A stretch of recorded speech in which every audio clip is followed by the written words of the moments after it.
మన ప్రభువును రక్షకుడైన యేసుక్రీస్తు వారి నామములో ఈ మాటలు వింటున్న ఆత్మీయ కుటుంబ సభ్యులందరికీ నా యొక్క హృదయపూర్వక వందనాలు.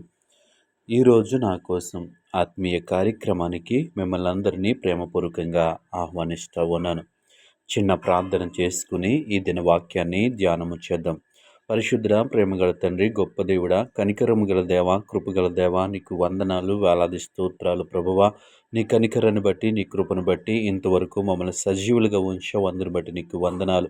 ఈ సమయంలో నీ మాటలు వినటానికి ఆశ కలిగి ఉంటుండగా ఉదయకాల సమయంలో నీ వాక్యం ద్వారా మాతో మాట్లాడమని యేసు నామములో అడిగి వేడుకుంటున్నాము పరమ తండ్రి. ఆమేన్. ఈరోజు దేవుని వాక్యము ఆదికాండము 48వ అధ్యాయము 16వ వచనము. అనగా సమస్తమైన కీడులో నుండి నన్ను తప్పించి. ఈ వాక్య భాగాన్ని మనము పరిశీలన చేసినప్పుడు దేవుడైనటువంటి యెహోవా సమస్తమైన కీడులో నుండి నన్ను తప్పించిన. ఈ వాక్యంలో మనం చూసినట్లయితే దేవుడు మనల్ని కీడులో నుంచి మనల్ని తప్పించేవాడిగా ఉన్నాడు.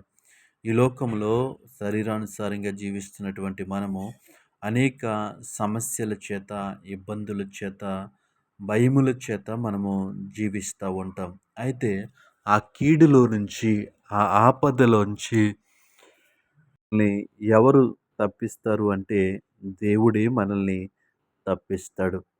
అనేక సార్లు మనుషుల వైపు మనము చూస్తూ ఉంటాం. కానీ మనుషులెవ్వరూ కూడా ఆ కీడులోంచి మనల్ని తప్పించలేరు. ఎందుకంటే మనకున్నటువంటి సామర్థ్యమే వారికి కూడా ఉంది.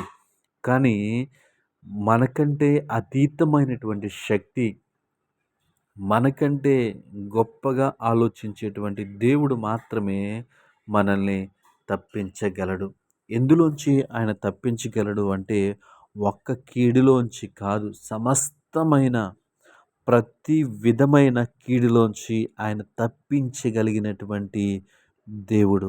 ఈ ఉదయకాల సమయంలో ఈ మాటలేంటి నా ప్రియ సహోదరి, సహోదరుడా, నీవు నేను ఏ కీడు చేత బాధపడతా ఉన్నాం, లేదా ఏ కీడు సంభవిస్తుందని భయపడతా ఉన్నాం.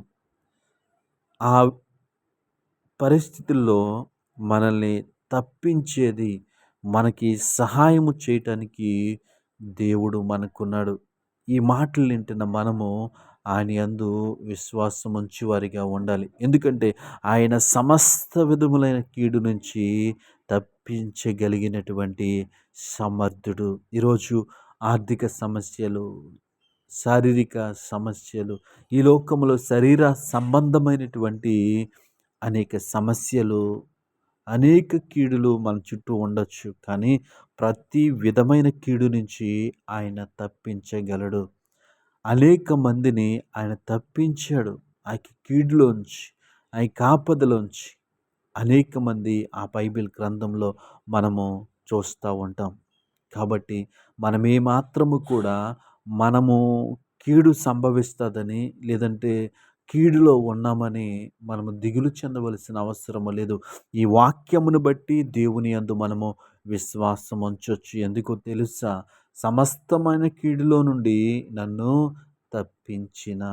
ఆయన ప్రతి విధమైన కీడులోంచి ఆయన మనల్ని తప్పిస్తాడు.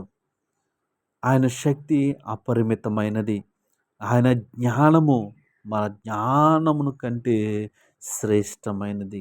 కాబట్టి ఆయన మనల్ని ఆ యొక్క కీడులోంచి ఆయన మనల్ని తప్పించగలడు. కాబట్టి ఆయన మాట యందు విశ్వాసం ఉంచుదాం. ఆయన భక్తులకు చేసినటువంటి కార్యాలను జ్ఞాపకం చేసుకుని ఆయన మాటలందు విశ్వాసం ఉంచి మన జీవితంలో ముందుకు సాగుదాం. ఆయనే నిన్ను, నన్ను ఆయన మన కీడులోంచి ఆయన తప్పిస్తాడు. తప్పించగలిగినటువంటి సమర్థుడు. అట్టి కృప దేవుడు మనకి అనుగ్రహించునుగాక. ఆమేన్.